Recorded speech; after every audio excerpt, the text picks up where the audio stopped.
I want to share with you the story of two very important, very real, and very loved faces in patient safety. One, the precious young face of my newborn son, Cal, and the other, the face of my late husband, Pat. Cal was born a healthy baby boy on March 23, 1995, in a large, accredited hospital that delivers over 5,500 newborns a year. Cal was first noted to be jaundiced through visual assessment at 16 and a half hours old, but a bilirubin test was not done. Cal's skin was described to be jaundiced again through visual assessment when he was 23 hours old, but a bilirubin test was not done. Cal was discharged from the hospital when he was 36 hours old and was described as having head-to-toe jaundice, but a bilirubin test was not done. The information we received about jaundice was a simple brochure that never mentioned jaundice could cause brain damage. We were told to put Cal in the window for sunlight, not to worry, and to call the newborn nursery or our pediatrician if there are any changes in sleeping, eating, or any other behavior. On day 4, I called the newborn nursery and told them that Cal was still yellow, lethargic, and was feeding poorly. They asked me if I was a first-time mom, and then assured me there was no concern since sleepiness was to be expected. They told me to unwrap him and tickle his feet, and if that didn't work, to call the pediatrician. We immediately took Cal to the pediatrician, and he noted the jaundice by visual assessment again. A bilirubin test was not done. We were told to wait 24 hours to see if he would improve. We continued to call the pediatrician throughout the next 24 hours, reporting that our child was changing before our eyes. Yet we were repeatedly told not to worry and to wait for 24 hours. At 5 days of age, the pediatrician admitted Cal to the pediatric unit. Cal's bilirubin was tested for the first time, and it was one of the highest recorded bilirubin levels at the hospital. Treatment was limited to phototherapy. Again, we were told not to worry. A resident did Cal's history and physical upon admission, and due to confusing chart entries, documented the wrong blood type for Cal. A blood incompatibility was ruled out. We later found out that Cal's jaundice was due to a common blood incompatibility and was very easy to treat. On day 6 in the afternoon, Cal had a high-pitched cry, respiratory distress, increased tone, and he started to arch his neck and back. These behaviors were all acute symptoms of kernicterus, or brain damage from jaundice. Again, we reported the unusual behavior to the providers and staff, and again, we were told not to worry. Cal was later diagnosed with classic textbook kernicterus. Cal has athetoid cerebral palsy throughout his entire body, neurosensory hearing loss, enamel dysplasia on his front teeth, crossed eyes, and other abnormalities. Today, Cal cannot walk independently, his speech is impaired, he drools, and he has uncontrollable movements of his arms and legs.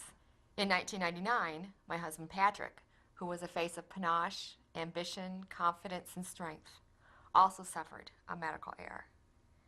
It was discovered that Pat had a mass in his cervical spine, and because of the size, shape, and behavior of the mass, it was thought to be a slow-growing benign tumor.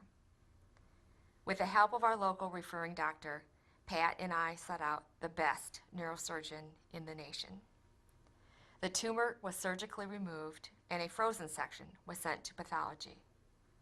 A phone call from pathology to the OR revealed an atypical spindle cell neoplasm, which was understood by the OR team to be benign. The pathologist, however, believed it to be very suspicious and ordered more stains to further define the tumor. 21 days after the date of surgery, a final pathology report was issued as a malignant synovial cell sarcoma. The report was apparently sent to the surgeon's office, but was either filed without the surgeon ever seeing it, got lost, or was misplaced. The cancer was never communicated to Pat, our local referring doctor, or me, and it went untreated for 6 months. Pat's neck pain returned, so we went back to the neurosurgeon to find that the tumor had grown to the size of the surgeon's fist, had spread, and had invaded his spinal cord. Upon removal and a pathology, it was again diagnosed as a sarcoma. Pat's chances to survive his cancer were reduced dramatically by the communication failure. After 7 surgeries, 9 months of chemo, and several rounds of radiation, Pat died.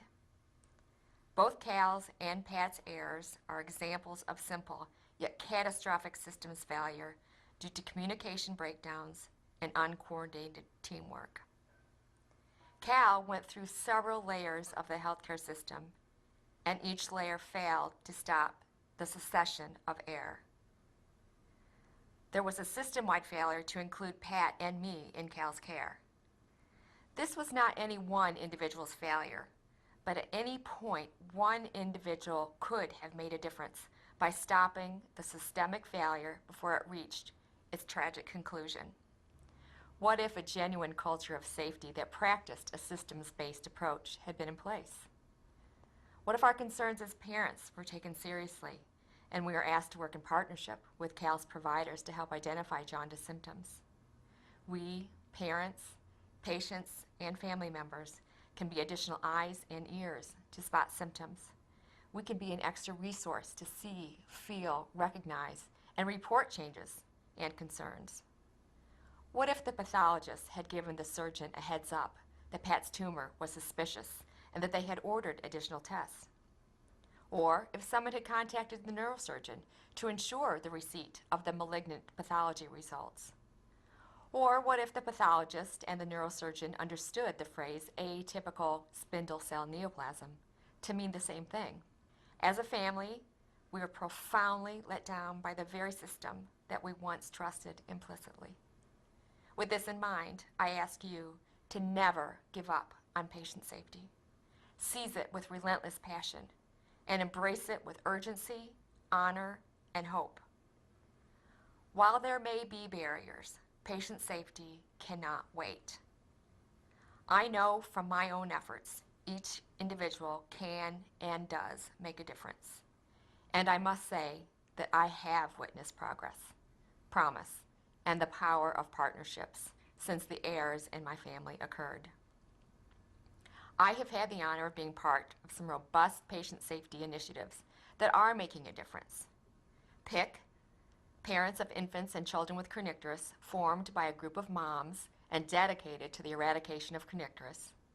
CAPS, Consumers Advancing Patient Safety, whose mission is to help create a healthcare system that is safe, compassionate, and just.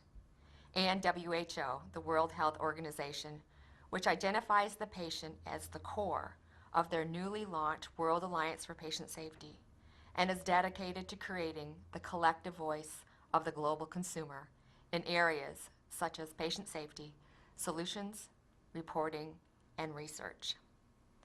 These initiatives are all harnessing the passion, the hard-won knowledge, and the spirit of the consumer to work in partnership with healthcare agencies, professional organizations, providers, accreditors, and the insurance industry. Your spoken word, your courage to challenge, your will to engage in teamwork, and your determination to ensure no harm can all be pivotal in determining if a patient lives or dies. You have a powerful opportunity to revolutionize patient safety by recreating how healthcare is delivered, as a team, as a system, as a champion. You are the front line. You are the decision makers. You are our partners. You are not just an individual working in isolation, but the pillar and the cornerstone in patient safety. Ask yourself, how can I be part of the transformation of healthcare and patient safety?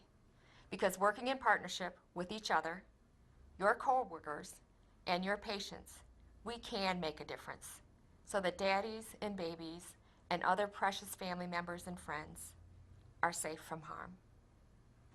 Thank you.